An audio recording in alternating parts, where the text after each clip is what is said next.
अभिनेत्री राखी सावंत को Bollywood drama queen कहुए। निजर बयान पर से प्रायतः विवाद में रही था।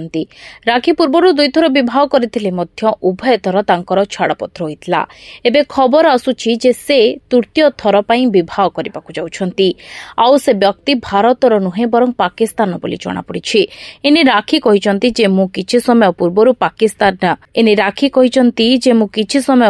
पाकिस्तान जाइथिली। मते अनेक विवाह प्रस्ताव मिलिथिला। एबे हारी मध्यरे राखीଙ୍କ सह डोडी खान नामक जने व्यक्तिଙ୍କ नाम जोड़ा होईछि। तेबे विवाह पाकिस्तानी हेबो एवं इस्लामिक संस्कृति अनुसार हेबो। भारत रे रिसेप्शन हेबाकु थिबा बेले हनीमून स्विट्जरलैंड किमा नेदरलैंड हेबो बोली राखी कहिसंती।